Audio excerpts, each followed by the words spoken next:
Assalamualaikum warahmatullahi wabarakatuh. Bertemu lagi dengan channel Guru Inspiratif. Kali ini akan menampilkan tentang mind mapping dalam pembelajaran. Tentu mind mapping ini adalah sebuah metode, sebuah cara atau teknik yang dapat membantu belajar lebih menyenangkan dan untuk lebih memudahkan mengingat. Sebelum menyaksikan video ini, jangan lupa subscribe, like, share, dan komen. Oke, selamat menyaksikan.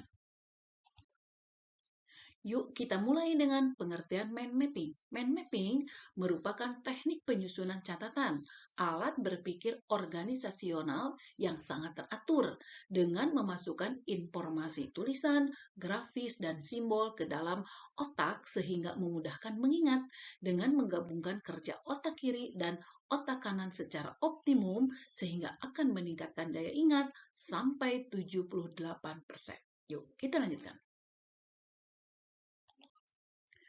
Mind mapping menurut ahli.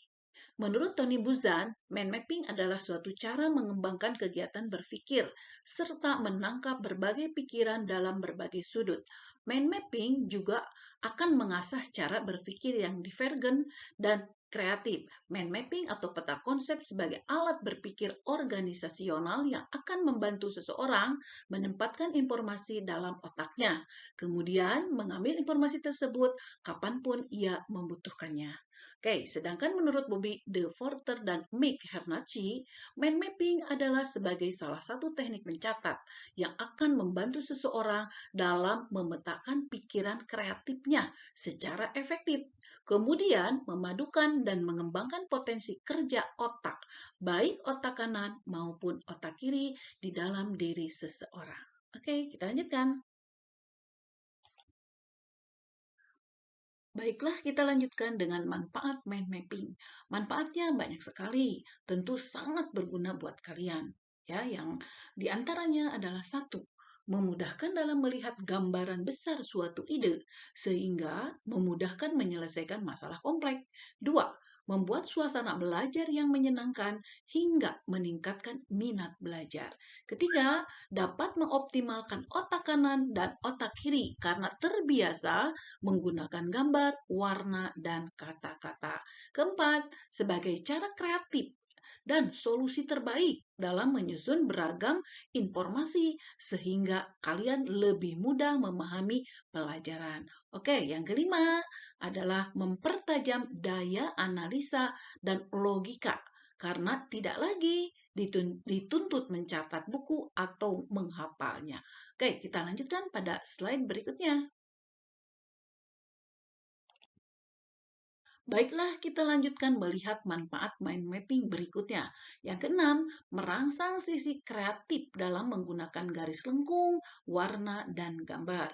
Ketujuh, dapat meningkatkan kemampuan seseorang dalam berimajinasi, mengingat, berkonsentrasi, membuat catatan, dan dapat meningkatkan minat sekaligus mampu menyelesaikan persoalan. Delapan, membuat seseorang terbiasa mencatat dan menyusun sejumlah informasi penting dari suatu konsep ide utama pelajaran. Yang kesembilan, memudahkan dalam menyajikan dan mengkomunikasikan informasi, baik untuk diri sendiri maupun orang lain. Yang kesepuluh, dapat menghemat waktu dalam mempelajari materi yang sudah dibaca. Nah, sekarang jenis-jenis mind mapping. Yang Ibu sampaikan di sini ada 3.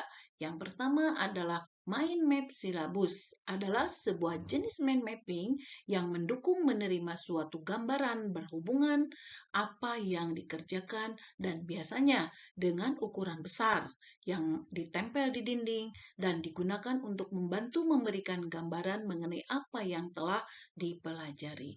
Yang kedua, mind mapping bab. Dibuat berdasarkan rangkaian bab yang sudah dipelajari sebelumnya dengan meringkas poin-poin penting dalam sebuah pembelajaran dengan tujuan untuk mempermudah pada saat mengingatnya. Yang ketiga, mind mapping paragraf. Mind mapping ini memberikan informasi dengan cara yang lebih lengkap dan mendetail, tak hanya dapat melihat keterangan ringkas dari setiap bab yang dipelajari, namun juga keterangan dari masing-masing bab tersebut. Oke, dalam pelaksanaannya kalian bisa memilihnya. Oke, kita lanjutkan. Nah, sampailah dalam langkah membuat mind mapping. Ada beberapa langkah. Yang pertama, pastikan peralatan sudah lengkap. Peralatan yang dibutuhkan adalah kertas gambar persegi panjang atau sekarang adalah kalian kertas HVS, spidol warna atau pensil warna, dan buku sumber. Yang kedua, tentukan tema mind mapping. A. Tentukan tema besar yang akan menjadi inti utama dalam mind mapping dan tentukan juga poin-poin di tiap bab atau subbab ketika membuat mind mapping. Letakkan tema utama di tengah gambar sebagai pusatnya dan hal ini bertujuan untuk memberi kebebasan otak untuk berkreasi menjabarkan peta pikiran. C. Dari tema utama akan muncul tema-tema turunan yang masih berkaitan dengan tema utama. Hubungkan cabang-cabang utama ke gambar pusat. Setiap cabang utama bisa dibuat percabangan lain lagi sesuai dengan konsep yang dibahas. Dengan menghubungkan cabang-cabang, kamu akan lebih mudah mengerti dan mengingatnya. Untuk jelasnya, kalian lihat gambar. Kita lanjutkan dengan langkah membuat mind mapping. Bagian ketiga, pastikan untuk menempatkan tema besar ini di tengah-tengah kertas dengan ketentuan sebagai berikut. A. Dengan posisi kertas melebar ke samping atau mendatar. B. Tujuannya adalah untuk memudahkan penulisan cabang lain. Tentukan subtemanya setelah selesai menentukan tema utama. Maka harus juga menentukan tema turunan yang akan dihubungkan dengan suatu garis cabang. C. Saat membuat cabang tema, usahakan tidak membuat garis lurus. Tujuannya adalah agar mind map tidak terlalu kaku dan lebih mudah dalam memahami konteks isinya. Oke, kita lanjutkan.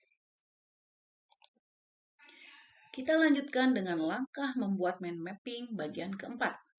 Temukan hubungan antara setiap tema dan tandai dengan garis, warna, simbol, gambar, atau foto untuk ide sentral. Gambar akan bermakna 1000 kata dan membantumu berimajinasi. Gambar sentral akan lebih menarik yang akan membuatmu tetap terfokus dan membantu mengaktifkan otak. Oke, kita lanjutkan dengan bagian kelima. Penggunaan warna yang beragam. Warna membuat peta pikiran lebih hidup, menambah energi kepada pemikiran kreatif, dan menyenangkan. Warna yang menarik salah satu tips agar mind map dapat digunakan semaksimal mungkin. Nah, kita lanjutkan ya. Saat menggunakan warna akan membuat otak lebih mudah dalam mengasosiasikannya dengan topik yang bersangkutan. Jika tidak mempunyai pensil ataupun spidol warna, kalian bisa menggunakan stiker atau post-it untuk membedakan masing-masing tema. Oke, kita lanjutkan. Ya, kita lanjutkan dengan langkah terakhir. Langkah membuat mind mapping bagian ke-6, gunakan garis melengkung. Dalam membuat mind mapping, buatlah garis hubung dengan cara melengkung, bukan garis lurus yang akan membuat otak mudah merasa bosan. Kemudian, cabang-cabang yang melengkung dan organis seperti cabang-cabang pohon tentunya akan jauh lebih menarik dan menyenangkan bagi mata, sehingga tidak lekas membuat jenuh. Oke. Selamat mencoba. Oke, kita lanjutkan dengan bagian berikutnya. Oke, anak-anak, di sini ada berbagai contoh mind mapping. Ya, kalian amati ada 1, 2, 3, 4, 5, dan 6. Kamu amati dan kamu pilih mana yang kamu suka. Oke, selamat mencoba membuat pelajaran dengan menggunakan mind mapping. Nah, bagian ini juga adalah contoh-contoh. Ya, jadi kamu bisa menggunakan mind mapping dengan paduan warna, garis lengkung, ya, dengan simbol-simbol atau gambar-gambar. Oke, semoga kamu akan terus semangat belajar. Yuk, subscribe dulu videonya dan tekan loncengnya agar kalian lebih mudah menerima video-video pembelajaran interaktif lainnya dari Ibu. Dan jangan lupa like, share, dan komen. Terima kasih.